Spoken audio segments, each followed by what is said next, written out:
Hi, everybody. Hopefully, you guys are doing well. Happy Wednesday.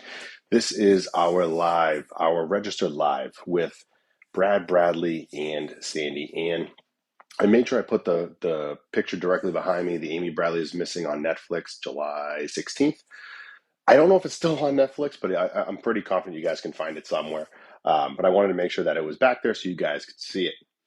The whole goal of this live, for everyone who's just joining in now, the whole goal for this live is to bring more awareness for Amy Bradley. There's a lot of information that's out there. There's a lot of misinformation, so to speak, that's out there, false information that's out there. And there's going to be some big time information that we have not revealed, which I'm really excited about because it's coming directly from Amy's brother, Brad. So, really, really excited about that.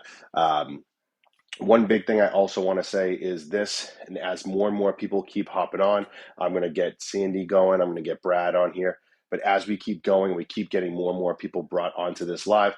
The one thing I will say about this is this is all about Amy. This is all about Brad and Amy's story. This is about Sandy Ann and what she has to offer to this conversation as well. That is the focus. It has nothing to do with me. It has nothing to do with anybody else besides the Amy Bradley. As I say, the Amy Bradley group, the Amy Bradley clan. That's what we're here for. That is the focus.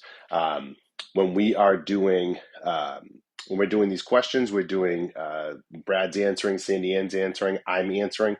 One big thing is I will not be responding to any of the comments and questions at all. So all I ask is keep sharing this out, tap the hell out of that screen, share it out as much as humanly possible. But keep sharing it and keep tapping that screen. We want to get as many people in here as possible to bring that awareness up. We're just going to give it another minute, and then we're going to bring Sandy Ann on. We're going to bring Brad on, talk for a little bit, and then we're going to go directly into some of that bombshell information. So I'm pretty excited. So let's grab Sandy Ann, but let's say again, just keep sharing this out, keep tapping that screen, keep going until your fingers start to hurt. Just keep moving with it till those fingers hurt. I'm telling you, you're going to be ecstatic when you hear this information. I'm pretty excited. I'm all worked up. So I'm really, really excited. So let's see. Let's grab Sandy Ann. Let's get her going. Give me 1 second. Let me go through. Sent it over to you, Brad. So Brad, you can hop on when you're ready. Fantastic. Let's get Sandy Ann.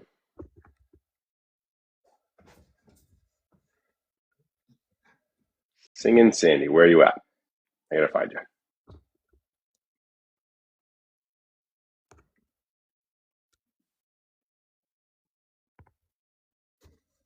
Okay. All right. Brad, I can see you. Can you hear me okay? Yes, sir. Perfect. How you been? Good? I'm good, man. How you doing? Good. Can't complain. Can't Good. complain. How you feel? So you were sick, right? A Yeah, week I ago. was sick like last Monday through Friday. Half my vacation between Christmas and New Year's I spent on the couch. So No, yeah, I'd say I'm nearly fully recovered, but not 100%. nearly fully. I don't think we're ever fully recovered, to be completely honest. Yeah. I'm trying to grab Sandy. I'm trying to see where she's at. Is Sandy's not at your house, right? She's not there, correct? She's actually at church, I believe. I don't know where Sandy is. Let's just wait for her to hop on.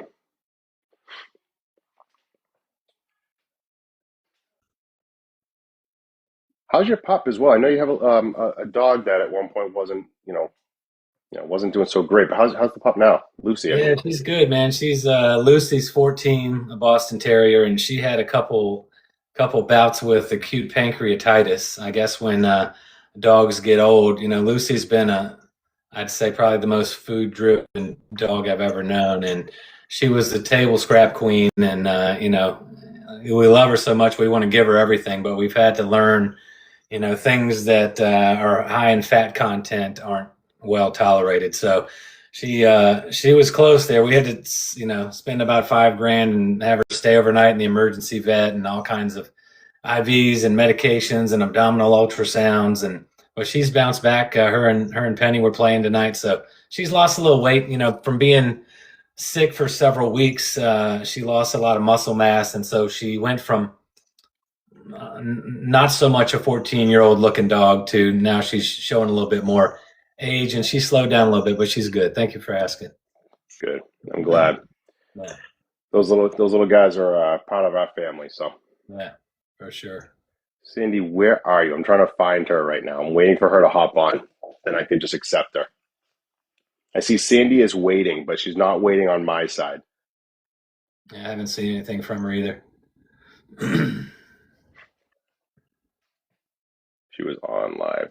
I'm gonna say, Sandy, someone could just kind of ping Sandy on the side and just say, just come into this live and then just be the guest. It's just gonna be a little bit easier because right now she's not even popping up on my side.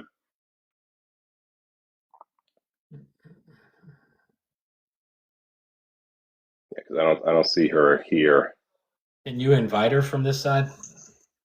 That's what I was just trying to do, was trying to invite her from my end, but I don't even see her popping up because she's most likely live on her end. So when she's already live on her end, I'm not able to see her. Well, she said before we came on, she hopped off her stage, I guess her live, and went to the bathroom, and then she was coming back. I'm gonna text her real quick and tell her to Yeah, get it together. Hold on one sec. I was gonna say she might be coming over now. I see a whole bunch of people saying she's coming. Thank God for all you guys. 92 people. Yeah, Sandy.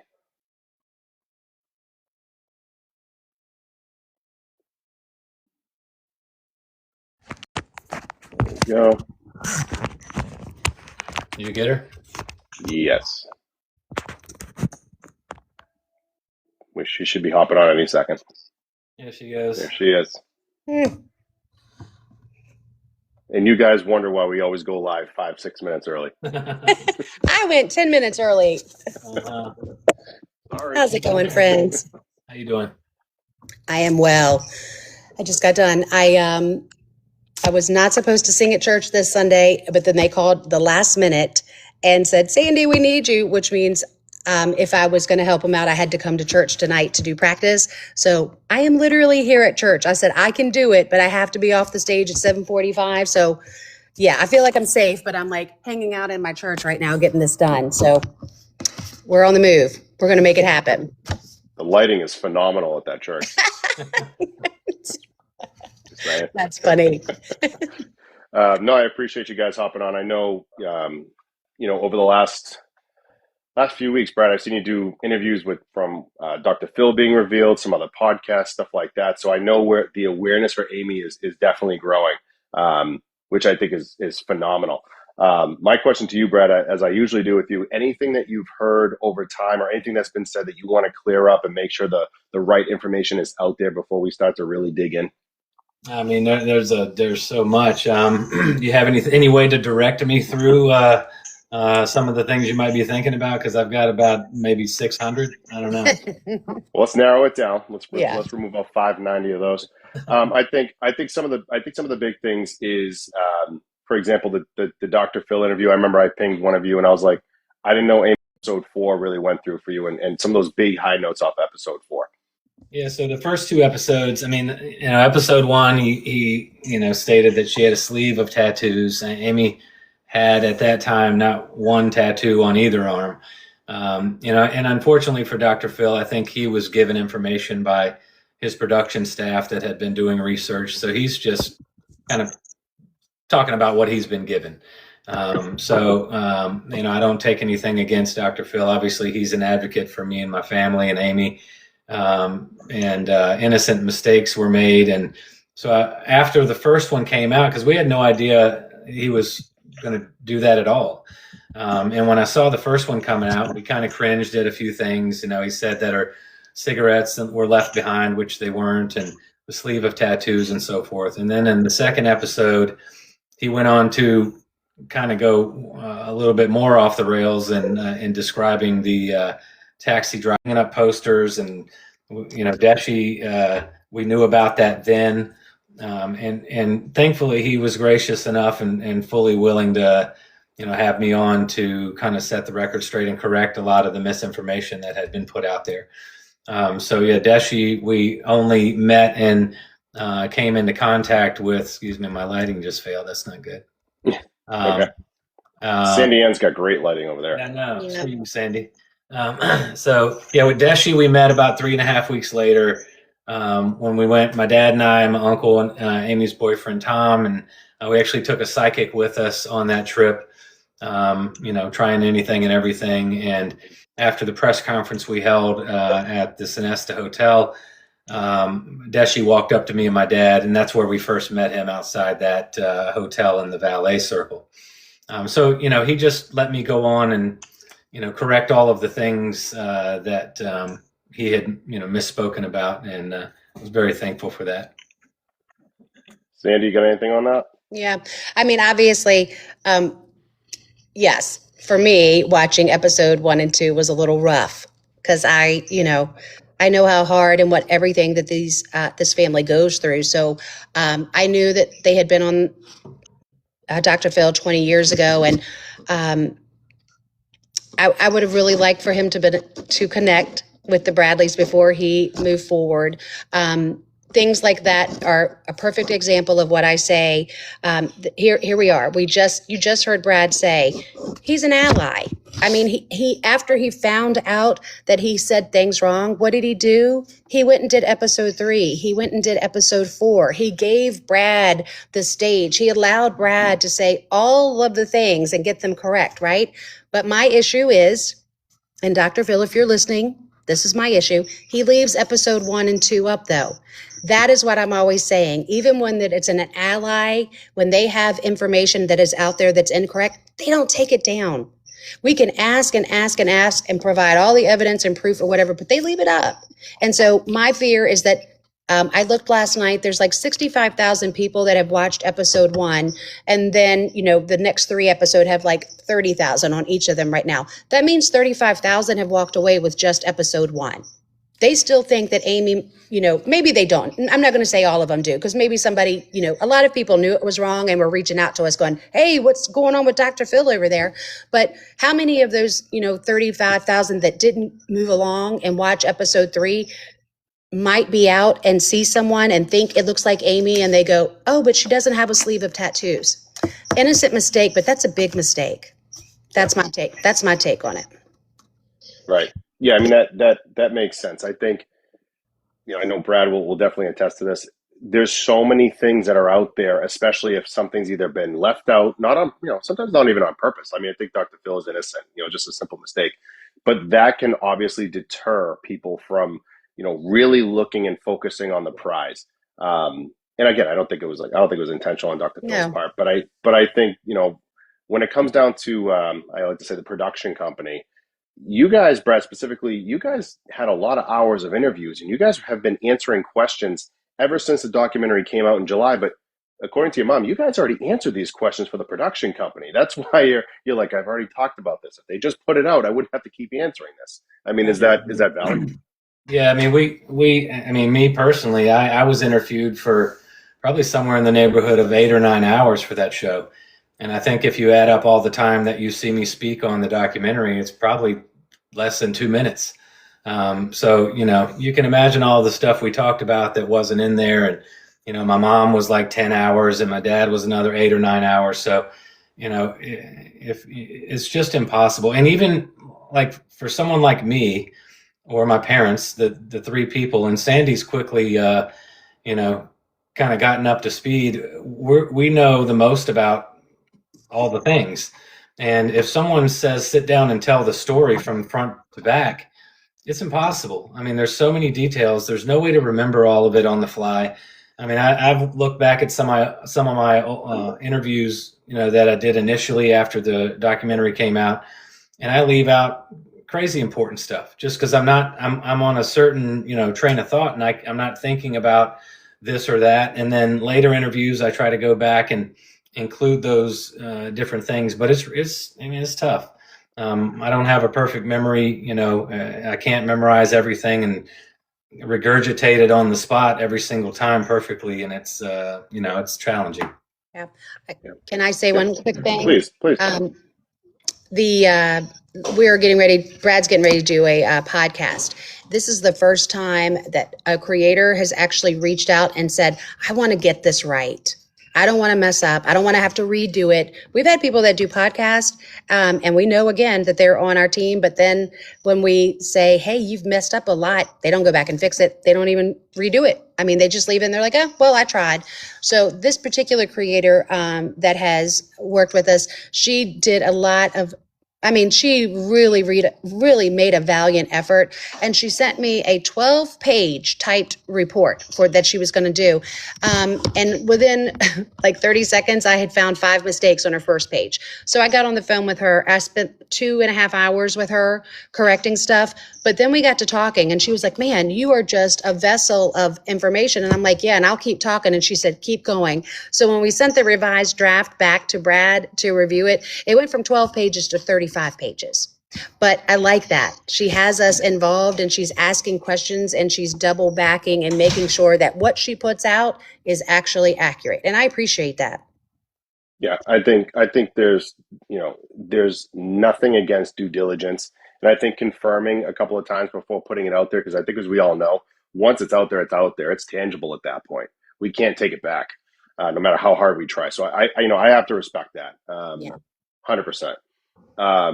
Specifically, Brad, when you talked about some things that were left out, you're like, hey, these were really important, but you were just on a roll. When I spoke with your mom a few weeks back, she mentioned that I want to say your uncles went back on the exact same cruise and did the same itinerary, everything, and started asking questions and just kind of looking around.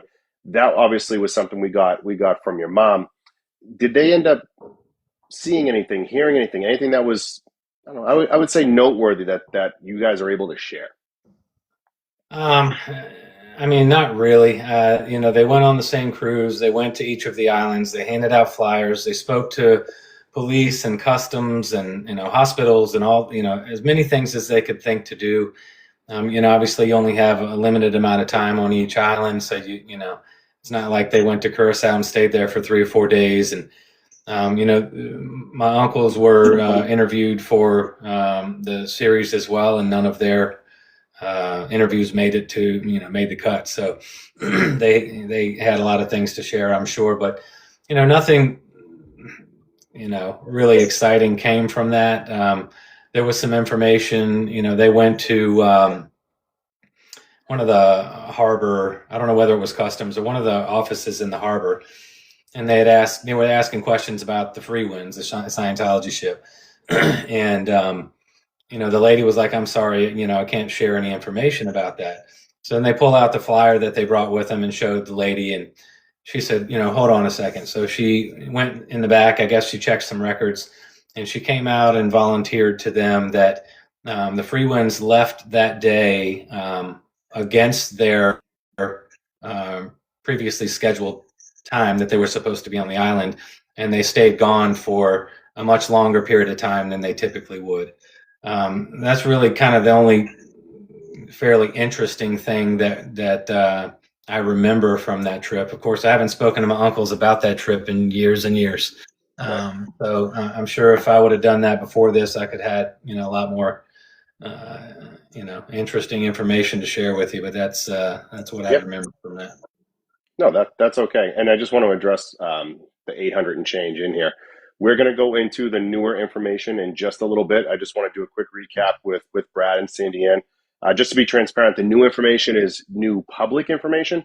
It's not necessarily new, so to speak, to the Bradley family and Sandy Ann, but it is new to the public. But we will get to that in just a couple of minutes. Brad, your mom mentioned something to me a couple of weeks ago, and it really stuck with me. I did a video on it, but it really stuck with me.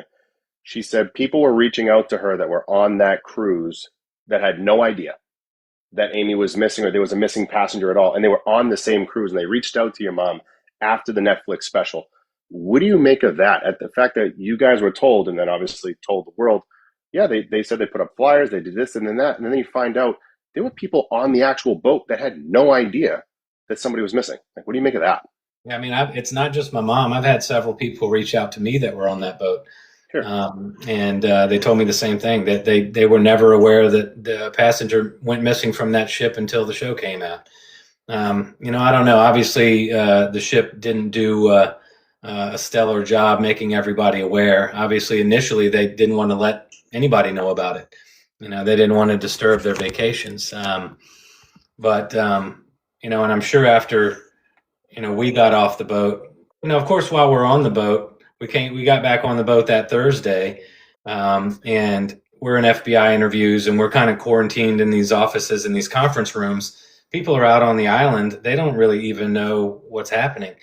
And then we get off the boat, on Friday, and it's just kind of business as usual. I'm sure that the flyers didn't stay up when we left. So I don't think they were interested in making it a well-known event to everybody. It doesn't. I mean, I'm not surprised to have people contact us that said they never knew about it. Yeah, and I know we'll go into the stellar, as you say, the stellar investigation. We'll go into that in a minute. Sandy, anything you want to add to that before I go into the next piece? Anything about what we just said there? No. I'd like to know if Iva is on yet. Is Iva on, and has she joined us? There's about a little over 800 people, so I don't know if she's on yet. I can look and see if she says hi Yep, or she'll say yes. hi here. Yeah, She'll she say did. hi here in a second. She's there. Yep, She's there. All right. Yep. So I just have to do this real quick before we get in there, because I Please, bought please. this several months ago and even paid expedited shipping, and it just got to me. But I want everyone to see my new favorite shirt. Ready? Are we ready? Please do. I love Iva. It looks like I love Avi. It's Says okay. Avi, yeah, I knew AVI. you would know what it is. I love Iva. I We love know, I'm we know what definitely- you mean. Yes. Yeah. I've said this plenty, but I'm going to say it again. I don't know what it's like to be a brother that loses a sister. I don't know what it's like to be a father that loses a daughter, but I resonate with Iva as a mother, and what, more so than I feel for all three of them, trust me. But when I talk to Iva on a daily basis, every single time, that is what drives me. Yes, I love me some Brad Bradley. Yes, I love me some Ron, but Iva Bradley, my Lord, like, we have got to get this done for her, for that whole family. So I know we were going to talk a little bit. Did you want to touch about those meetings this week, Brad, at all? At all? You want to touch on that at all? Well, I mean, I've already made it public that we are meeting with my family and our team are meeting with the FBI agents in charge of the case this weekend. It'll be the first time we've sat and met with them. It's been a few years. So I'm not too sure what's going to come of that meeting. My estimation is that they're not going to share a lot from us, but they want information from us. I'm not so much sure how much I'm willing to share. We have an ongoing investigation. I'd hate to share any information with them when we are still working on things. Other than that meeting, we've got a couple of other meetings on Capitol Hill. I can't, again, I know it's frustrating and annoying to everybody that I can't tell you who we're meeting with yet, but I don't want to step on any toes and speak out of turn before I'm authorized to do so. But we're meeting with some other individuals and staff and whatnot on the Hill. So hopefully, something good will come from that. We're hopeful that it will, and we'll let you know as soon as I'm able to. Now, Brad, this is the new team assigned to the case, correct? Because they switched out when there was a promotion and such. Well, yeah, there's Agent Sheridan is still kind of, I guess, fostering the new lead agent, Right. Agent Cody, and he's they're both going to be there. And I don't know if there's going to be other agents there or staff with them in the room with us, but we're taking kind of the full team in there and see what they have to say. That's exciting. I mean, that's your second trip there in what, the last 3-4 months? Yeah, we went like September 4th, I think, was our first trip, and we met with Senator Grassley, the chair of the Senate Judiciary Committee staff, and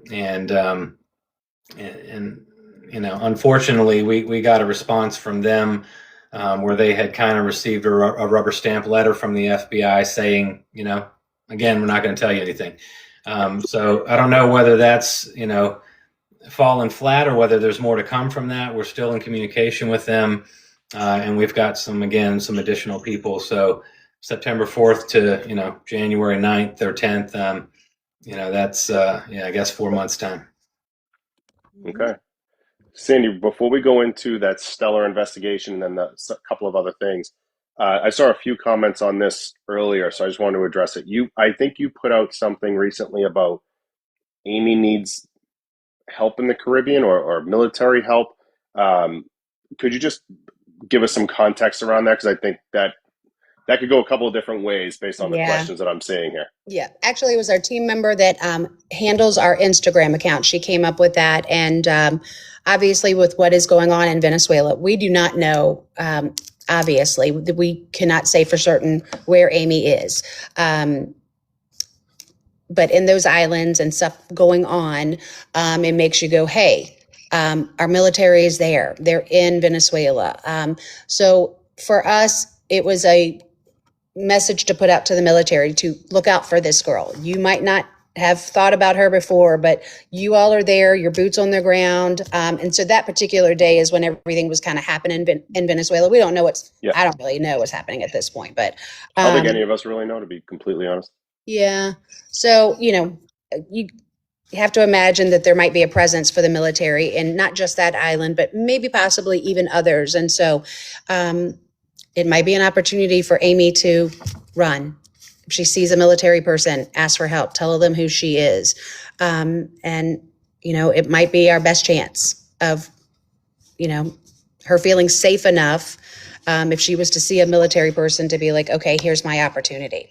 Yeah, I think the idea basically was, they've got destroyers and aircraft carriers and however many aircraft and all this personnel down in the Caribbean and in South America. Obviously, maybe not everybody is aware, but Aruba, Curacao, Bonaire, Barbados, Margarita Island off Venezuela, they're all right there off the coast of Venezuela, a number of miles. So there's military, swarming in that entire area. And, obviously it would be an opportune time for us to receive some help from the federal government. And like Sandy said, if there was ever an opportunity for Amy to feel like maybe it's a safer time to run for help or to try and talk to somebody, maybe now is it. Yeah, no, that's fair. That's fair. And I think, we've talked a little bit about, the help. I think we talked about the not so stellar investigation, but I wanted to dig into that. But I want to ask everybody here, does everyone here, the 950 of you on right now, I'm asking you guys all this. Do you guys know when the FBI got onto the boat? And this is me just kind of asking the forum. When did the FBI get on the boat, guys? I'm asking all of you. I'm going to take a wild guess that Brad and Sandy Ann already know this question. No, we know the answer. That's what I meant. I also like looking at the responses because they're always all over the place. I see a week. The cruise was only a week, so it was 2 days later. And the last question I'm going to ask before I go back to Brad and Sandy Ann is, does anyone know how or why the FBI got involved? I'm going to ask that question again. Do you guys know how and or why the FBI got involved? Family, I have a bunch of no's. Parents asked. 100%. So I'm going to let Brad or Sandy Ann take that. Why and how did the FBI actually get involved in this case? Well, Yeah, when we got off the boat on Curacao that day, we immediately, once we got to the hotel, once we were able to take a breath and form a thought, we jumped on the phone to, all the family at home. And a couple of my uncles and other family members, went to town on the phones and started contacting, all kinds of authorities and basically through their efforts from home, because we didn't have the resources to do anything, nor were we in the frame of mind to handle it. Our family at home was able to affect, them becoming involved. So, obviously the ship had no plans of involving the FBI. They wanted us off the boat. They got us off the boat by lying to us and telling us that, about this search that had been done that we later found wasn't true. And we fully trusted at that time, not knowing any better, that they were looking out. They were doing what they were supposed to be doing. They were looking out for us. They were trying. We've obviously learned since, how ignorant that was of us.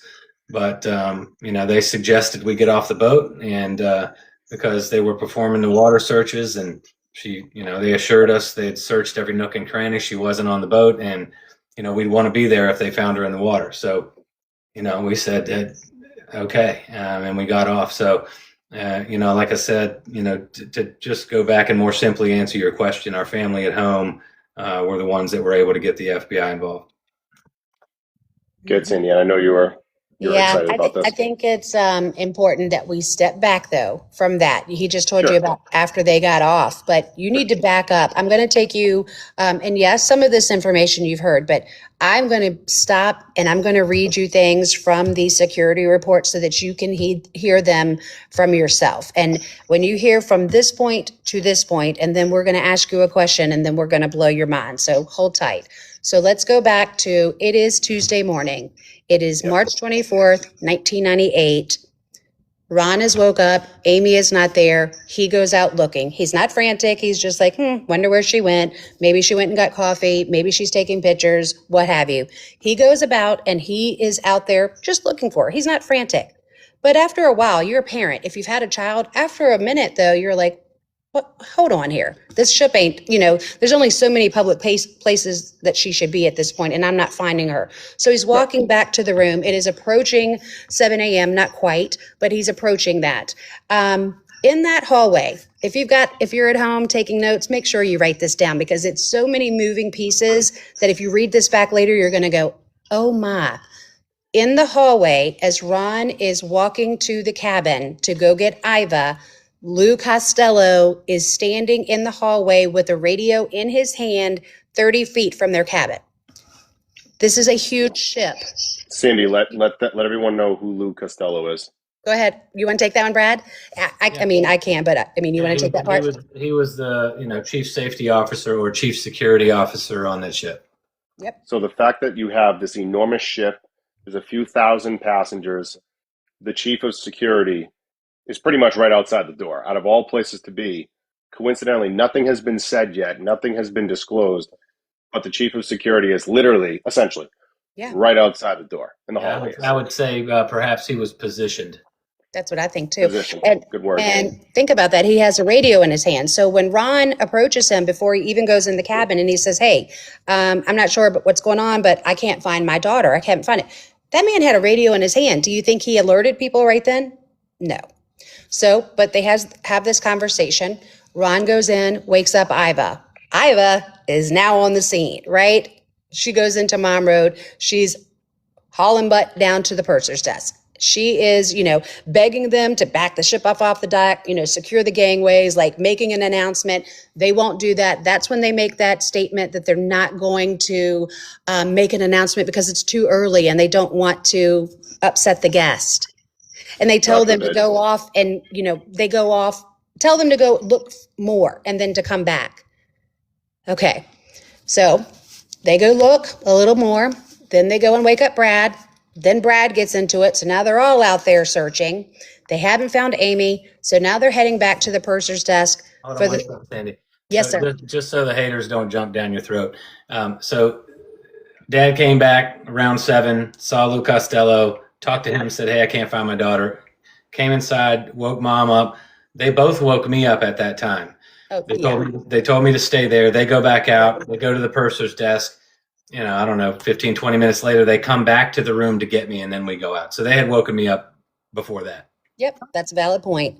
So when they head back out, though, and they are now at that purser desk for the third time that they are in communication with Lou Costello, and they are saying, we need help, we need help. I'm going to read you this is Lou Costello's security report. He says, so that's his security report, correct, Sandy? Yep, it's his summary of events given by Lou Costello, safety officer. His report starts as, at 7:35, I was beeped by the duty purser with a message to contact the purser's desk as we had a missing passenger. He already knew. He states in his report later on that he didn't find out until 7:35. That is not true. Ron had told him probably at this point 45 minutes ago. They had already been to the purser's desk the first time. They're back at that purser's desk now for the second time.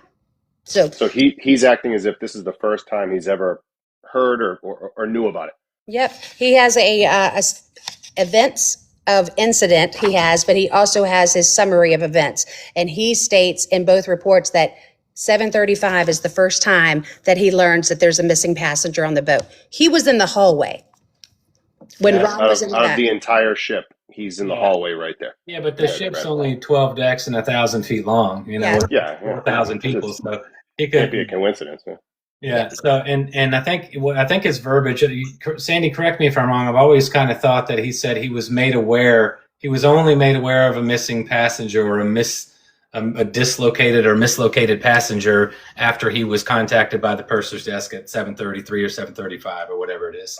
Yeah. But yeah, Dad had made him aware 35, 40 minutes, 45 minutes earlier, and he never makes any mention of that as a report. I just thought Jesus entered the building. Scared me to death. Lord have mercy. Okay. Yeah. He says, I contacted them and advised at this point, this is when Lou Costello tells the Bradleys to go back to their cabin. So he says, all right, I'll come and talk to them. The Bradleys go back. Their key entry says at 7:40. So on Lou Costello's report, just FYI, one more time, he says that he meets them in that cabin and that he only speaks to Ron and to Brad. Yeah, and keep in mind, this was after my interaction with Alistair Douglas on the pool deck.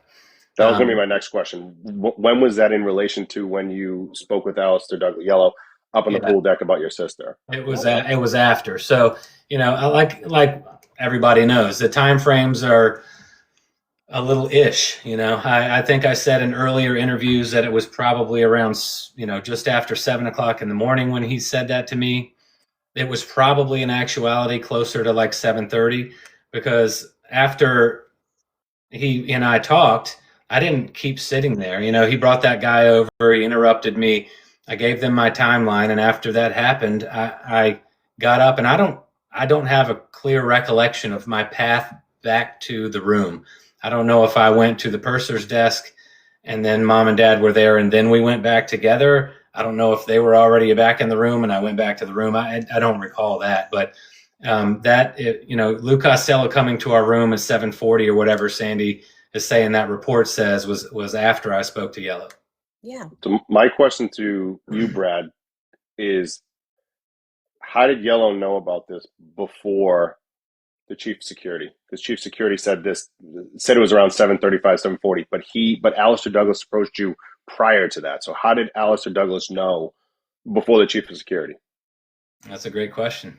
It's more of a rhetorical question. Yeah, no, I know that, but you know, if Costello's made aware at, I don't know whether it was just before 7 or right around 7 by my dad in the hallway, he doesn't include that in a report. Yet somehow, for some reason, maybe he contacts Yellow directly immediately, even though Yellow's name was never mentioned. It's a question that's gone unanswered. You know, I don't know the answer to it, and you know, I sure would like to hear Yellow's answer to it, but Yeah. I don't know how he would have known at that time. You know, because if I'm sitting there talking to him at 7:30, and Lou Costello only finds out at 7:30, 7:35, and then 5 minutes, 10 minutes later, we're all back in the room talking about it. How did Yellow? What was he sorry about? You know, how did he know Amy just wasn't in some other passenger's room? You know, what's to be sorry about? And so I don't know. Yep. Write that down if you're at home. That's strike one. All right. So I'll move past this part pretty quickly. At this point, what I want you to know is that we are looking at the events of incident. If you're wondering, this is from Lou Costello still. He proceeds to lay out what they did. He talks about they do their first search from like 7:45 to 8:25. They come back in and they do a second search around that 9:00 mark. But at this point, they're still just doing public areas. There's still no announcement made that a woman is missing. There's still no flyers going up, nothing. Everything is normal. They're allowing people to get off the boat. There's just no sense of urgency that there is a woman that's missing. But I'm going to keep going. By 12:15, they said they had gotten a search. I'm sorry. Let me back up. I want to be accurate. They said by 11:48, they had finished a search of the crew. So we're now almost to noon at this point, and they've done that. At 12:15. By the way, before you finish that, you said they had finished a search of the crew quarters, right? Yes, I'm getting to the next one. Yeah, and guess who affected that search? That's right. The crew themselves. Yeah. Right, it wasn't security. It was based on the honor system. That is so true. Yeah. The crew is checking their own room. So if you're a crew member and you have Amy, do you walk outside and go, oh, it's me. I have her. She's in here. Yeah. No. Yeah. Go ahead, Sandy. All right. So at 12:15, they are now beginning to search the guest cabins. I want you to know that they have on this report that they searched the entire, it's in the notes over here that it's 4 security guards, by the way. This is an 11-4 mass ship. They say that they checked every single guest room more than once, and they had it done by 1:40. It's virtually impossible. It's absolutely impossible. Absolutely impossible. Unless you have 35, 40 people. Yeah. You're not doing that with four individuals. I'm sorry. And we can also give you a list of names of passengers that have contacted us over the years that say they were in their rooms for one reason or another, and no one ever searched their cabin. So, not every passenger told us that, but we've got a number of them that did. So, obviously untrue. Yeah. There's a couple things I want to note, and then we'll be past the part of what Brad just went through as far as why they get off that ship. But, that does just show you they're getting information from the cruise line saying, we're checking. They're the ones that are directing the Bradleys to get off the ship. Get off the ship. They're like, get off. They wanted that problem gone. They needed them off that ship. And they were like, no, we've checked. We've done all of this. Well, you're a distraught family. Your daughter, your sister is missing, and they're telling you that they have checked everything. We know darn well they didn't. There's no way they possibly could have done that. But the Bradleys believe them, and that is why they got off the ship. But I want to tell you just a couple of things before we move forward. Sandy, before you do that, real quick, Yep. just want to take a second. There's 1,100 of you on right now. If this information is just as mind-blowing to all of you as it is for me for the third or fourth time I've heard it, all we ask is just keep pressing that button, keep sharing this out, keep tapping that screen. The more we do that, the more awareness we're going to be able to bring for Amy and the family. Let's bring her home for Brad, Iva, Sandy, Ron. The only way we can do that is by you guys pressing that repost button and keep tapping the hell out that screen. So 1,100 of you, we appreciate it. Sandy, please take it away. Want to back up real quick. I'm going back again to this events of incident. Lou Costello states that as he's backtracked and done his investigation and is placing Amy where she is to give that final report, he says that between 1 and 2:30, 1 a.m. and 2:30 a.m., she's in the disco with Alistair Douglas and Brad and some others. He then has on his report that from 2:30 to 3:30 that she's out on the Stargazer deck with Alistair Douglas again, and then he moves on. Why is that important, and why does that bug me? I'm going to switch now real quick, because now we're going into the second person that I want you to write that name down and remember, because it's a lot of moving parts. Ian McLeod? Yeah. Ian McLeod is the next security officer that's going to step up. So this is now another nightly report. This is a nightly report from every single day of that cruise ship. So if you want to pause, you can actually see that I'm not lying. It's the actual dates and it goes through. But what's Sandy, are you going into the 1:30 a.m. thing? I am making a point to say that over here on Lou's, he is putting Yellow in that Viking Lounge, and he is putting him in that Stargazer deck as well on his report. Wait a second. I thought Yellow was back in his room at 1 a.m. Hey. That's where I'm going with that. I was going to ask that question. Yeah, that's weird. Yeah. That is weird. It's interesting how you can be in two places at one time. I was going to ask, what time did Yellow say he was back in his room? But yeah. 1 o'clock. Now, Ian says he's in the club at 1 to 2:30. I saw him plain as day with my own eyes there at 3 o'clock when I left the club personally. So, obviously we know Lou's probably not lying there, because we know Yellow wasn't in his room at 1 o'clock, but digress. Go ahead, Sandy. Yeah. But that brings me to Ian. I know we talked a little bit about Ian this past week. Ryan, you did a video. Ian is the one, I'll skip forward real quick just to say Ian's the one that on Friday got the bourbon breath, puts his hands on Iva, telling her to calm down. So we are back to Ian. He is now, Lou Costello did the first night report. From that point on, it's now Ian.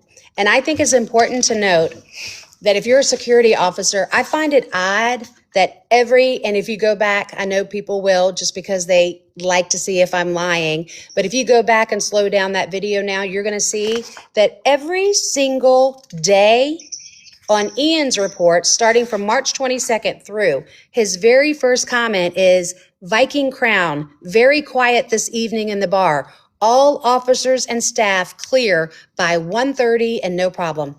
Every single day, he says the exact same thing. And here it is on March 23rd. If y'all can zoom in and see that, he says it again.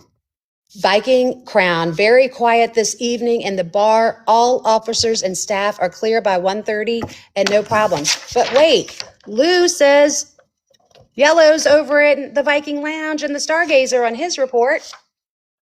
Does everyone here listening, the 1,100 of you, do you guys understand and grasp that discrepancy?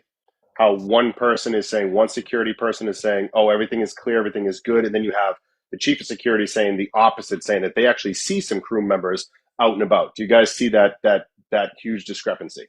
Mm-hmm. Another thing I want to double down on real quick is something Brad alluded to. If you guys also all remember, I'm asking everyone here, you guys do remember that Ron did make a trip back downstairs to that disco area around 3-ish, Brad, if I'm not mistaken, maybe 3:15. Yeah, I think it was probably around 2:30. We've estimated because when I got back to the room at 3:30, he's already asleep. I didn't wake him up. So yeah, he came from our room on the 8th deck up to the top to check on us and make sure we were okay. Let's just say it was roughly 2:30 a.m. We were never provided with a full set of key card data, which would show what time he re-entered the room. But a lot of people, I don't know where they got the story from that, he got us and we all went back to the room together. And then we ended up on the balcony and there was this big argument, just a bunch of crap. Dad came and checked on us. I'm sitting there talking to some people. He walks up, off the elevator and he's like, sees me. And he's like, where's your sister? And I said, she's up there. And he's like, all right, you guys, come on back soon. It's late. And I was like, all right. And he left and went back by himself. So that was that event. There wasn't much to it. Yeah. But just the fact that you're having a conversation after 1:30 in the morning, your dad is in that area when there was a security officer that said, everything is cleared, everything is all set. Then how does this all occur if everything is cleared and everything is all set? I think just to be clear on that, Ian's report states that all crew and staff are clear of the balcony, of the Viking Lounge, not all passengers. Yeah, but Yellow was up there. Right. So that's called either copy and paste, or he was using a templated note where, he just kind of puts the same thing up every night just to check a box, Yeah, just to cover himself. Yeah, that makes sense. Go ahead, Cindy. Or either he's purposely lying about it. Bingo. Yeah, that's the problem is we don't know which one it is. It's probably the latter. Yeah, we really don't know which one it is. The latter. I definitely think it's the latter. Before I move on, I'm going to go back to this one more time because I like to be factual. This incident, the very last thing that Lou Costello puts on this is that he interviewed Douglas on his time with Amy. And I'd like Douglas, the bass player. Yep. I want you to know that this was his comment in his report. Carried out an interview with musician Alistair Douglas. During the initial interview, Douglas made many false statements about the when and where he had been. Once confronted with and explained the lock link process, he finally apologized and made a statement that was more in line with the facts. Right there. So you have even Lou Costello on record saying that Yellow is lying. You have Ian saying that they're all cleared out, but actually Yellow is up there. Yeah, because Yellow did say at one point that he was in his room by 1. Yeah. But yeah, we already know that he was up on the lounge beyond that time. So I mean, it does not something that you said earlier, Brad, too, and I wasn't able to jump in there. And this is a few minutes back, and I'm sorry for that. But when we listen to an interview from another journalist, we'll leave it at that. Alistair Douglas says that the crew or the house manager, which I'm assuming is maybe the crew manager, calls around 7 a.m. to check about Amy. But if Lou Costello has it 7:35, 7:40, that's when he was made aware, then how did they know at 7 a.m. to call him 35, 40 minutes sooner than that to check? 10, 12, whatever, however many years ago it was, he did an article with CNN where he says someone called his room at 6 a.m. Obviously, maybe he paid a little bit closer attention to the story and realized that she wasn't reported missing until 7, which is when Dad talked to Lou Costello. Then he says the hotel manager called his room. I don't know if, Sandy, you have it, but Lou Costello in his report also states that the hotel manager was notified at 9 a.m. So Probably. we didn't know until apparently 2 hours later, but he called Yellow before he knew. Right. Oh, that's okay. I think that's on the incident. Brett, we know that based on some of the things that we've, obviously seen with that exact journalist, you know who I'm talking about. Do we know if Alistair Douglas actually did, is it confirmed that he actually did take a polygraph test? Yeah. Okay. I just didn't know if that was just said or if that was confirmed he actually took it. No, he took it, and I think he was repolygraphed. I don't know how many times, and you'll hear Yellow say that he doesn't know how many times it was. But as far as I've ever understood, and maybe the FBI can clear this up this weekend, his polygraph was inconclusive, so he didn't pass. And obviously, Yellow's been lying ever since the first time he was ever questioned by Lou Costello. It's in his own, it's in Costello's report that he was lying. And he's still lying 27 years later. Yet nobody can seem to do anything about it. So, and moreover, just to touch on the other contradictory discrepancy here before Sandy continues with the security report information, the same true crime guy that interviewed Oscar Alexander, Oscar makes a statement and says that, yes, they're in their room at 1 o'clock. We both know that's not true. And that security actually knocked on their door at 3, 4 o'clock. 3 to 4 a.m. 3 or 4 a.m., woke them both up. So they're sleeping, at 3 o'clock in the morning, apparently, when I'm watching Yellow sit with Amy, and then searches the room for the missing Amy Bradley, 3 hours before, or 3.5 hours before you guys even said anything. It was even reported. Now, she was in your room. She was back in the room at that time. Yeah, and like you said in Yellow's interview, he says the hotel manager called his room. He fails completely to even mention such a significant event of security knocking on their door and waking them up and searching their cabin. So you got Oscar lying, you got Yellow lying, not only to Lou Costello initially, but on his most recent interview, just like he always has. And so, I think it's pretty clear to everybody what the deal is. For sure. Sandy, go ahead. I kind of stepped on you for the last 9 minutes. Nope, it's fine. So we are now at the place that Brad was earlier. We're not going to go back over that again because he kind of touched on that. But they're distraught. They are being told that the ship has been searched thoroughly. Amy's not on the ship, and they are trying to shoo the Bradleys off of the boat. The FBI hasn't been called. They're just at a complete loss and not knowing what to do. So they get off of that ship. Brad just shared with you what's going on. That ship went on. They did not stop. That, what did he say in that documentary? Life goes on, cruises go on.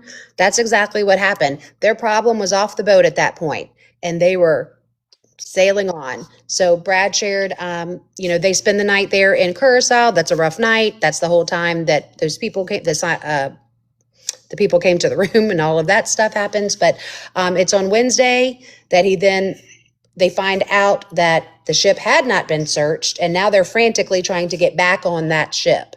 That was the largest water search in Curaçao's history at that point. I don't know if there's been anything larger since, but at the time, it was the largest water search ever in the history of Curaçao. Nothing at all is ever found of Amy's. So but of course, they're also learning that that ship had not been searched. So they get on that plane and they fly into St. Thomas. St. Martin. I always get this part. St. Martin. I always get that part right. Yeah. So they fly to St. Martin. They spend the night there. And on Thursday morning, okay, so we just had Tuesday she's missing. Wednesday they're in Curacao, but they fly to St. Martin, spend the night. Now it's Thursday morning. They get on it's out in the water because it hasn't like docked yet to let people off, but they're getting on that boat.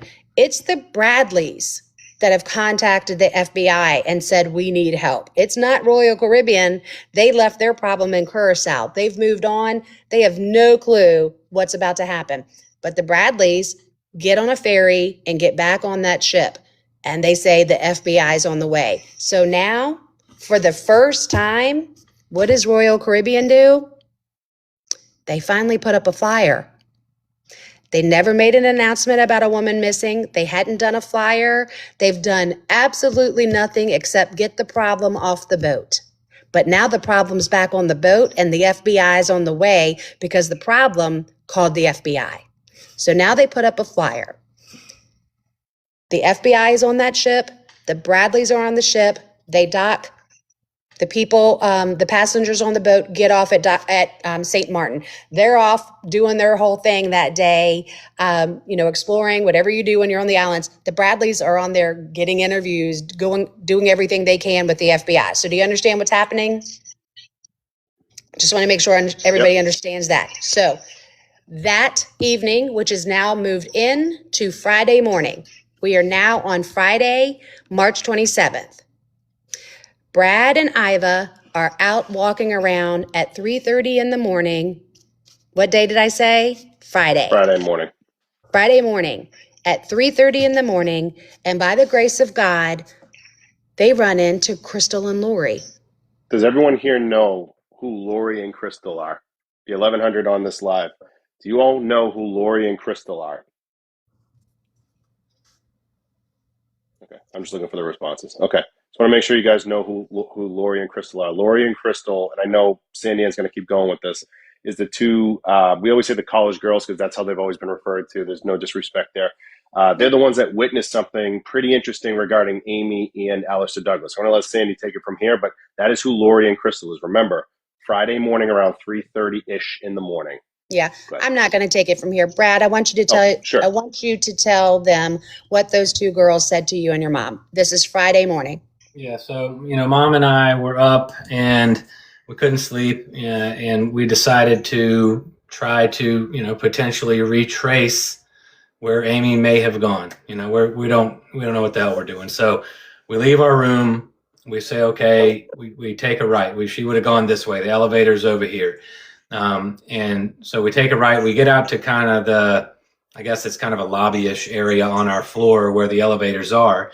And as soon as we get out there, Lori and Crystal, who I had met prior days on the cruise, Amy and I had spent some time with them.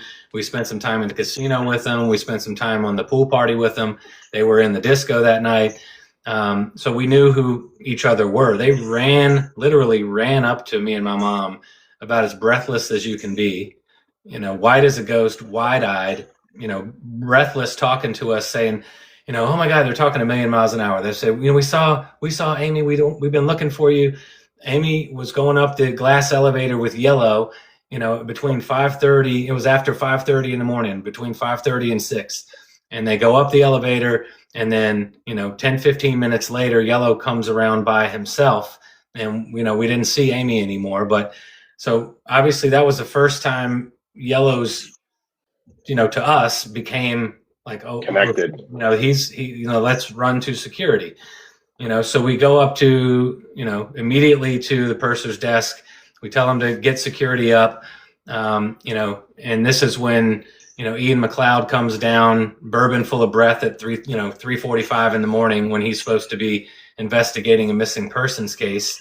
I guess he, was hanging out at the bar instead, fudging his security reports potentially. But Right. you can go from here.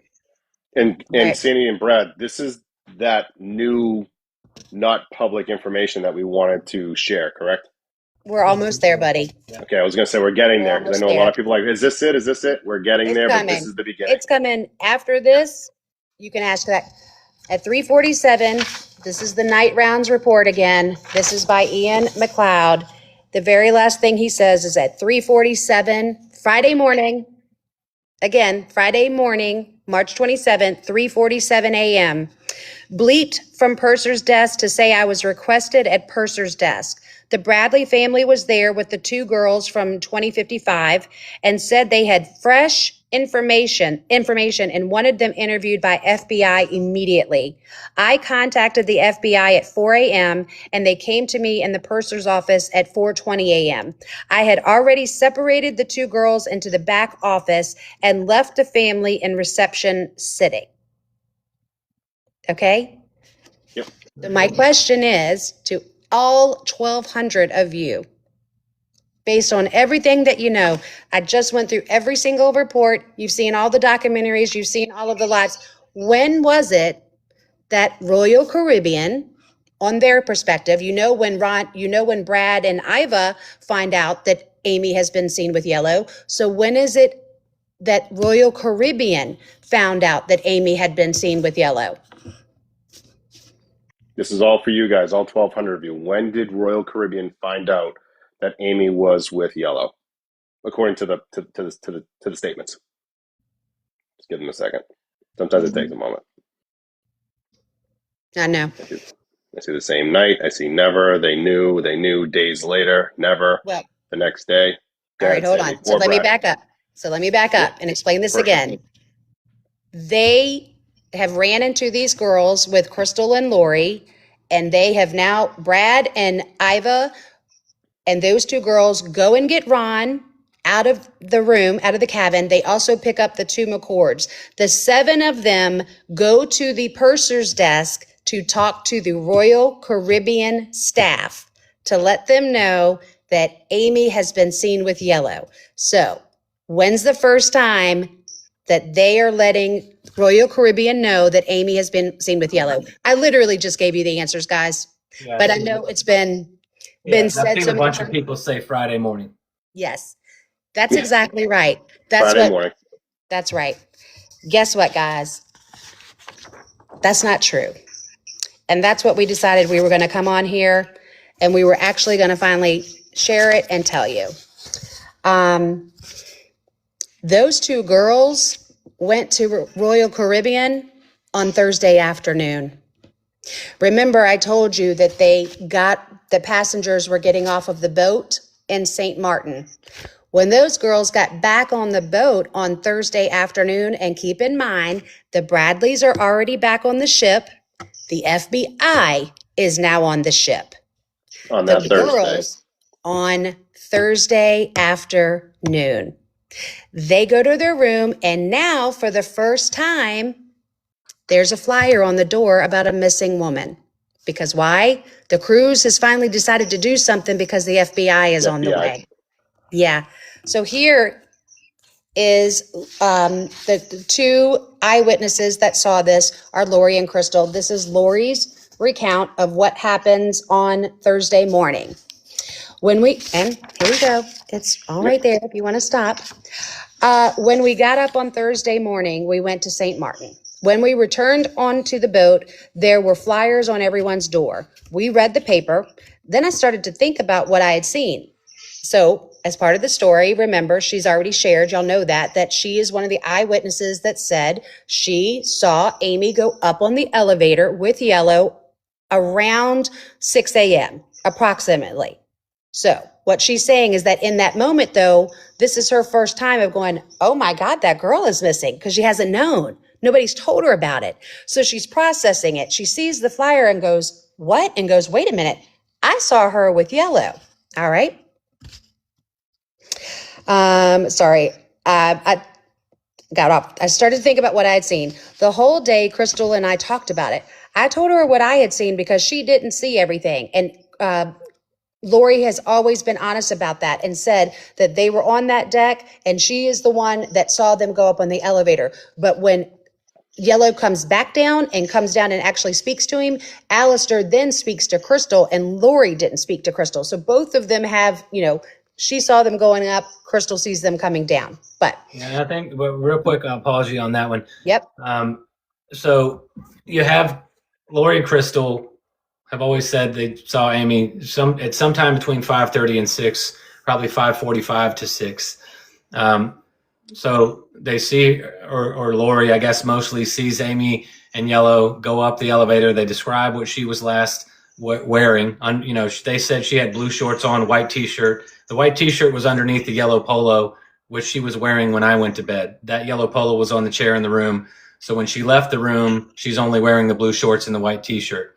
After they go up the elevator, Yellow comes back down and comes from behind them, actually stops and speaks to them. So they're not guessing who it is. They had already met him. They had already spoken to him. He had already flirted with them. We all hung out together.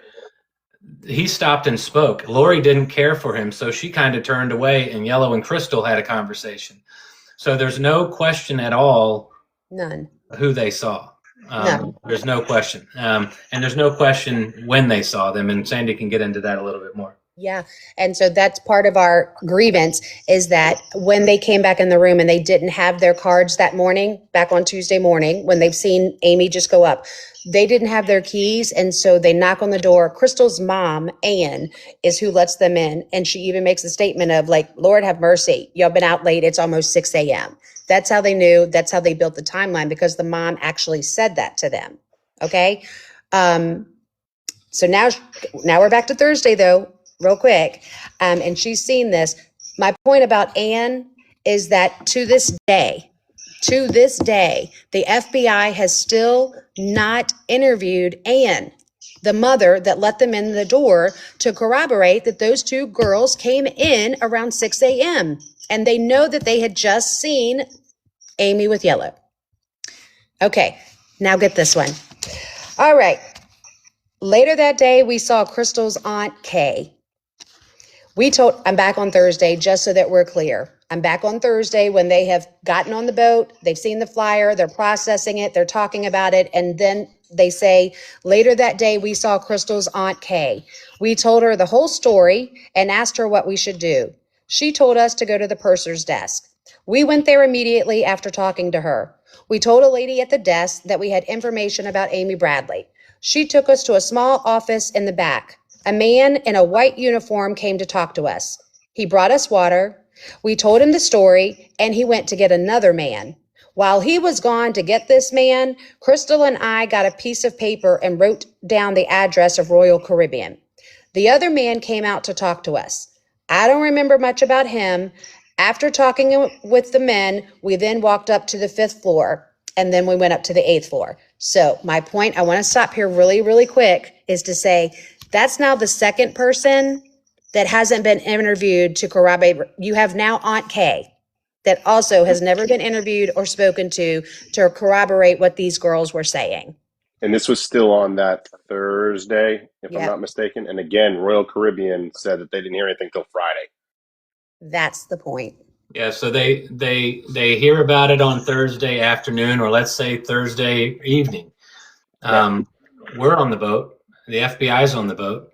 Yet the ship didn't bother to tell us or to notify the FBI when they got this information until they were forced to by us demanding it when we're standing there Friday morning. So they then first notified the FBI at 4 o'clock or 4:20 in the morning on Friday, when they had known about it for, I don't know, 10, 12 hours. And so, you know, go ahead, Sandy. It's the grace of God that Brad and Iva then run into Crystal and Lori at 3:30 in the morning and hear those girls' story. Royal Caribbean was never going to tell the Bradleys that story, nor were they ever going to tell the FBI. If they were going to, they would have told them on Thursday. Yeah. That never happened. Another, interesting kind of along the same vein, we talked about the videotape, the Chris Fenwick tape, and, that tape, even though Chris came forward after this, because Chris, I think, first saw my mom and I when we had found out about it, and we're sitting there, talking to the girls and everything. But the point is, he later gave, after the ship demanded his master tapes, which he rightly refused to give, of Amy dancing with Yellow, he then gave a copy of the tape of Amy dancing with Yellow to Mike McCord, the CEO of Illinois Mutual. Yeah. Mike McCord then turns around and gives it to the authorities, who was the ship's security, he thought. Guess who never got a copy of that tape at that time? Yeah. It's not funny. It's just the way this investigation was flawed from the very beginning, or lack thereof. Again, it's not funny, but it's just so astounding to know how many holes are in this entire investigation. And there's a Yeah. family still looking for answers after 28 years. Yeah. Crystal and Lori, after Iva and Brad and Ron are up there demanding that the FBI get up, of course, Lori and Crystal are then interviewed by the FBI, and they both have said that the FBI kind of just acted like very nonchalant about it. Like, not really, just kind of blew them off. And I've always wondered, I'm like, why would they do that? But it's, I think to me, it's a very apparent when you see that letter from the FBI. Now, I know you covered that earlier this week, Grind, and I appreciate you doing that. I think we posted that in there. But to me, I think the majority of us agree that the FBI sending anybody, much less the cruise line, a letter at that point, we're talking April 13th. April 13th. She went missing on March 24th. So we're talking 3 weeks later. This woman's missing, but you're more worried about sending a thank you letter to the cruise line? And I know you've already addressed this yourself.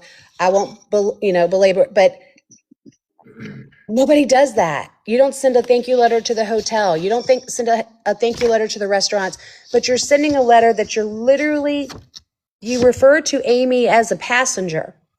This is an official FBI letter sent to the cruise line, and you refer to her with the disappearance of a passenger. Amy doesn't even get the respect of having her name written in this letter. She's just a passenger. But here we go into crew members that treated our special agents with the utmost respect and courtesy. Their professionalism and dedication to their job was of great assistance to the FBI. Please convey the FBI's most sincere thanks and appreciation to Lou and Ian. We're on a first name basis now. You're getting a letter from the FBI and you're on a first name basis. And the other employees who tended to our every need. Now, why do you think that Ian and Lou and the rest of them made sure those FBI agents were very much taken care of and had a great experience? Because they knew they had a problem. They knew they had a problem. They knew Yellow was lying. It's on their report. They know that Yellow was in the Viking Lounge. They knew that Yellow was in the Stargazer deck and he's not supposed to be. They know they now have 2 eyewitnesses that have spotted Amy with Yellow, and they haven't told anybody. But they didn't know that we would figure that part out later on. The Bradleys, not me.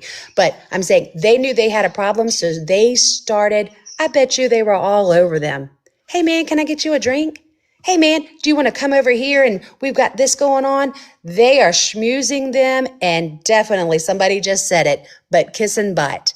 They are now directing traffic and creating that narrative. And I've always wondered why they just blew those girls off. I'll tell you why.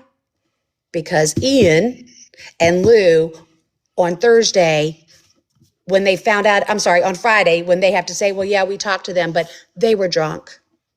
They were drunk. So they immediately started instilling these thoughts into the FBI agents' heads. And guess what?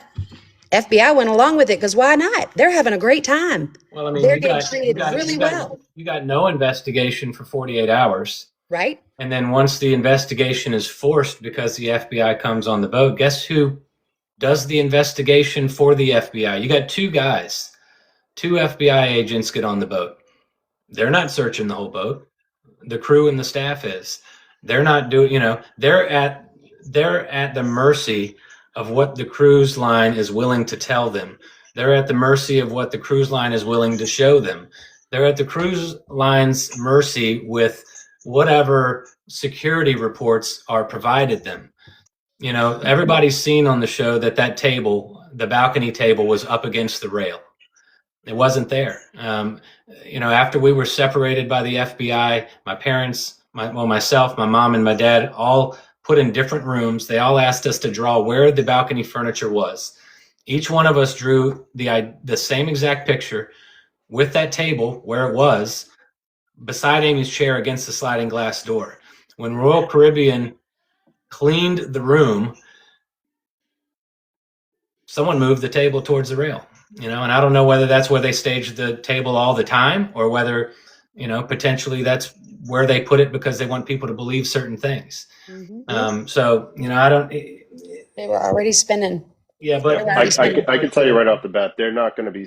FBI doesn't send thank you notes, like as Sandy said, to restaurants because they're off site doing an investigation. They're not sending thank you notes, personal thank you notes with letterheads to hotels saying, "Hey, thank you for the accommodations."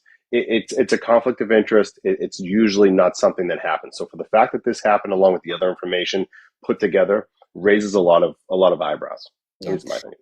By the way, what I shared with you tonight, it's been shared before. It was even shared with Ample Entertainment back when Iva and Ron were getting interviewed, and they said Lori and Crystal went to them on Thursday.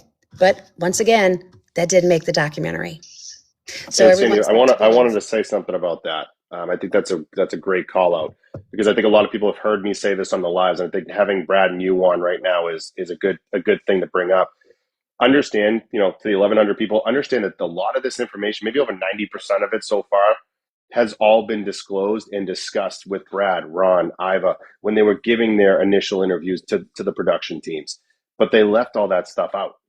So now when we're hearing it publicly, it's like I said at the very beginning of this live, you guys have all been tuned in from the very beginning. This is not new information to Brad and Sandy. This has been common information for them, but it's new to us. Even though they said it during their production interviews, this is new information to us because they chose not to use it. This is not new to the family. This is new to us. And I don't want to say that again, because they chose not to use it. The production company chose not to use it. It's nuts. That's wild. It is wild. And I think that shows in my opinion, it's coming out of my mouth. It's the negligence of that cruise line. And it's the incompetence of the FBI. Now, I know that I'm probably a little bit rougher around the edges than Brad. He's a lot more sophisticated with his words, but they're headed to that meeting. It depends. That's debatable. Right. Yeah, that's true. They're headed up there on Friday. I'm going to ask Brad to tell you, what's the goal? Why are we sharing this now? Why is it important that that so many balls were dropped? Why is it important to know that the FBI is not really working the case? And what the goal is? We are going to create, hopefully you're following us on all social media platforms, Facebook, Instagram, over on X is the best one by far, because Brad is always the lead on everything. If Brad posts it, then it's true. And also here on TikTok, we're going to ask you to start tagging these people. We get so many wonderful comments from all of you, and we thank you. We love the support. Iva reads through all of that. Her and Ron sit there and they'll call me later and they're like, yep, we read this and we read that. So they love it. But you know what? We need people to see what we're talking about. It's one thing for us to keep talking about it and be frustrated. So we're going to ask you to literally start tagging these people in these posts. We're going to make some posts. We're going to put this stuff out here and we're going to say, hey, tag this person, that. If I tag them one time, they miss it. But if you all that come over and, sometimes I've got 70, 80 comments on a post. What if all 70 and 80 of you actually tag these people as well? Maybe we can get their attention. And that's when the Bradleys show up on Friday, in DC and are having these meetings, they need to know that the public is on them and that they need it. So Brad, you share what you would like to see with the, moving forward. Well, I'd like to ask everybody in here, now there's 1,100 of you and some in here, if a passenger goes missing from a cruise ship, should that cruise ship be treated as a crime scene? Yep. Yes or no, guys? Do you believe if a passenger goes missing, that entire cruise ship should be treated as a crime scene? Yeah. Brad's taking a Yeah. note out of my book, asking yes or no questions. I love that. That's right. Well, No, thank you. it's I true though. learned that from you. Thank you. You're welcome. Should the cruise employees or crew be allowed to move freely and go about their business for 48 hours after a passenger goes missing without being investigated or questioned? I'll go ahead and say no to that. Yeah, there's a bunch of no's there. Should a private corporation and a security team that is hired by a private corporation with inherent conflict of interest, in my opinion, their role is to mitigate risk and limit liability, and they're not working but so hard, if hard at all, to solve a crime, especially if one of their crew is involved in that crime. So there would have been no FBI involvement had we got off that ship and never returned.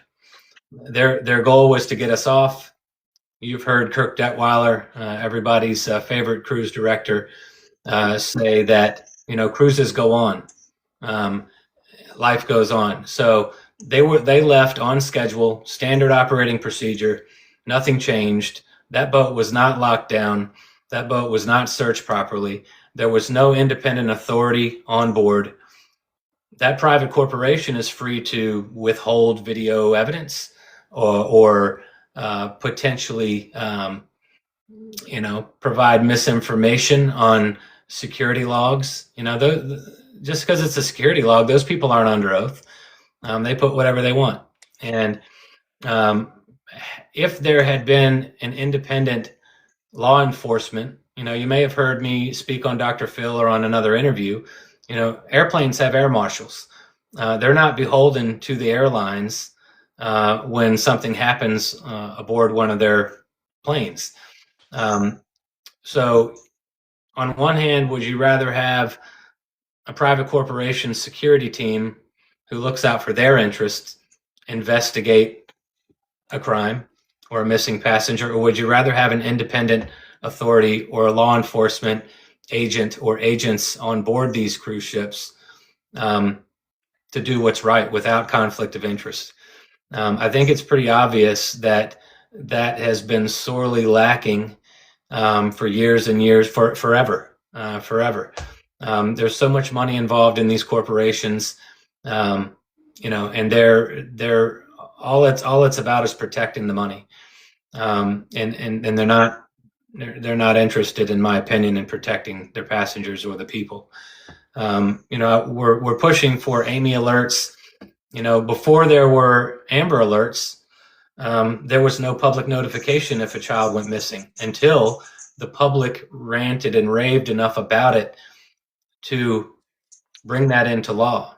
Now I'm in Target the other day. The whole building goes off like an alarm because everybody's cell phone is telling us that they're all going off. This person's been missing. This is where they were last seen. This is what they were last wearing. This is their age and their height and their hair color and their eye color. Cruise ships don't have this. And if it's left up to the cruise ships, their passengers are not going to be made aware. Not all crew members are shady. Some certainly are. But if every crew member and every passenger were immediately notified when a passenger went missing, such as if there were an AMI alert on cruise ships, you'd have thousands of extra eyes and ears helping. We obviously didn't have that. And in my opinion, if there was independent authority and if there were AMI alerts on these cruise ships, if these cruise ships were locked in place until a proper outside independent law enforcement agency were able to investigate crimes on these boats, this can be prevented potentially from this happening to someone else's sister or someone else's daughter or someone else's brother or someone else's aunt. It's well overdue. And just because it's a difficult thing to accomplish doesn't negate the necessity for it. We're going to keep on pushing as hard as we can. We're going to go to DC this weekend and, talk to a number of different people about just these things. and hopefully we'll talk to the right congressman or congresswoman who is interested in sponsoring a bill to implement this legislation and take it to the floor.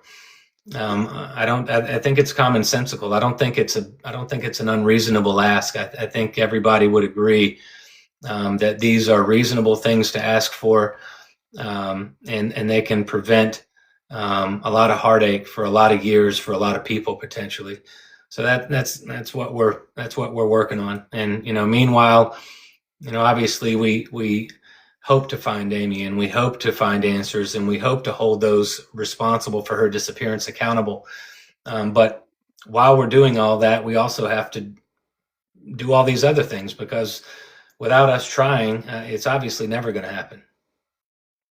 I think that's well said, Brett. I think it's 2026. I think at this point, an Amy alert, something along that lines, I think is extremely necessary. I think we all know at this point, if everyone's been following me and listening to me and yourselves, when you're on international waters, it's lawless, right? There's really no rights there. But having, like you said, you're in Target, the Amber Alerts go off, everyone's phone goes, everyone knows what's happening.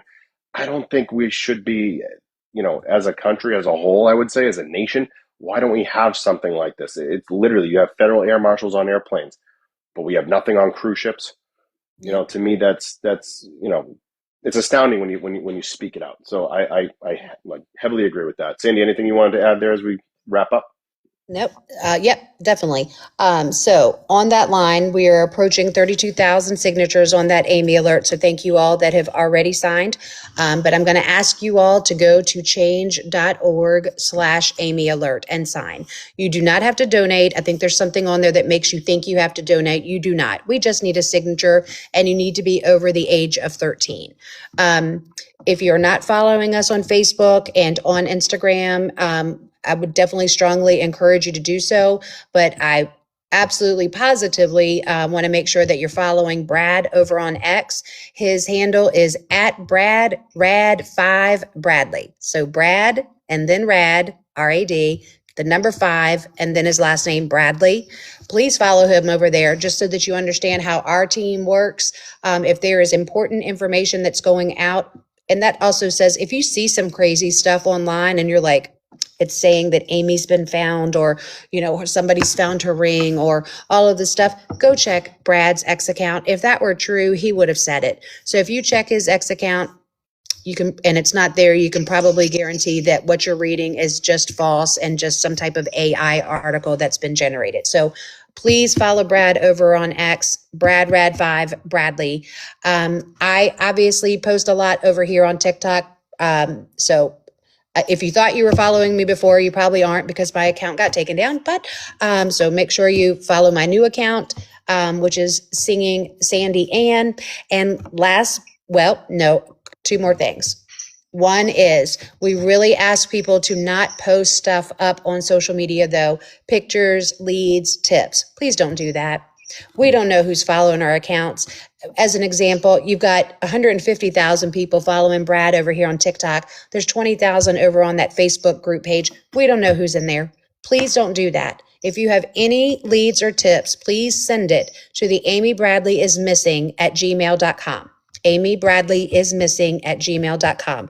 The telephone number, if you want to call, is area code 804-789-4AMY. So 804-789-4269. You can also go to the website, which is amybradleyismissing.com.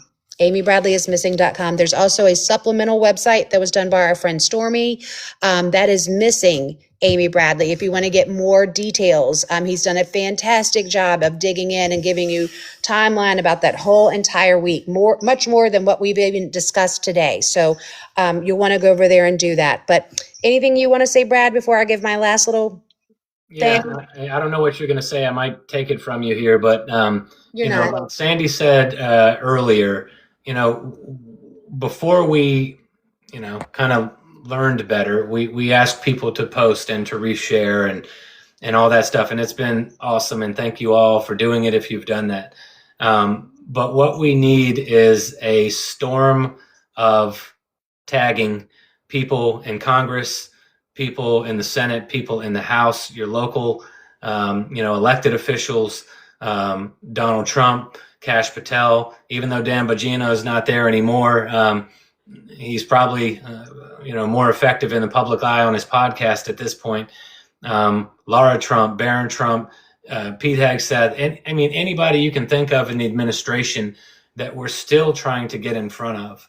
I've spoken to a lot of people. I've done a lot of interviews with a lot of different personalities, and it still hasn't happened. So we're really trying to work hard to get in front of this administration, because like we talked about earlier, with all of this action down in the Caribbean and in Venezuela and the surrounding area, all of the military personnel and resources in that area right now, if anyone were able to put any federal pressure and interagency cooperation together, the higher ups are going to be able to do it. And what an opportune time to take advantage of the personnel in that region at this point. We have a couple of places that we're looking strongly at as far as where she may be or where people of interest are living, and we need some help. Secondly, a good friend of mine who I met on TikTok several months ago, you might know him as Midnight Mystery Archive. He, along with his regular job and his podcast job, he was spending, all of his extra spare time on TikTok trying to build a platform there, and it just became a little bit untenable for him.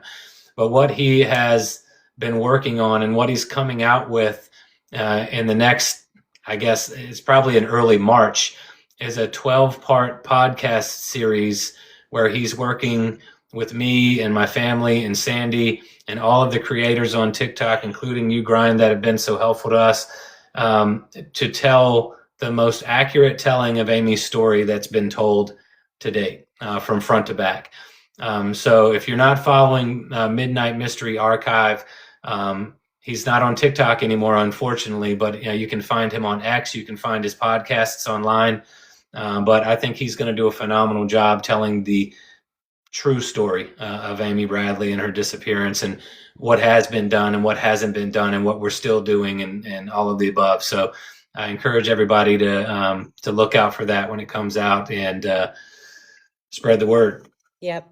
I do have one last thing to say as our final two, I guess, because we do want to thank you, Grind. You've been awesome. Of course. You have been helping us for a long time now, and you put out videos on the regular. You do lives on the regular. When we called you this week and said, hey, we need help, you jumped right in.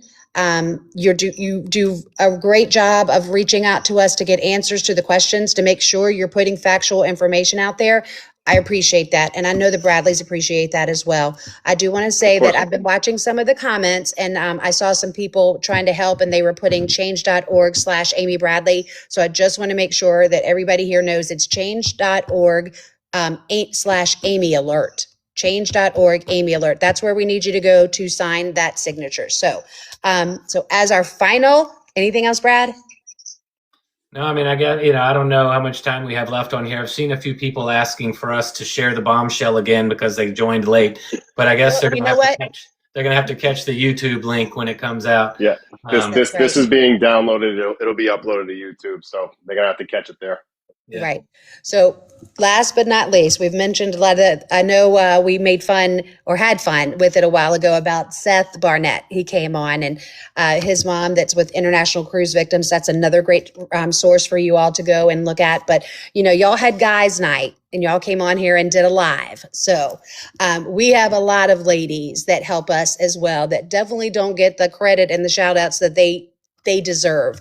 Sometimes they are just keeping me from going and jumping off of a cliff, honestly. Like, they are just a great team of women.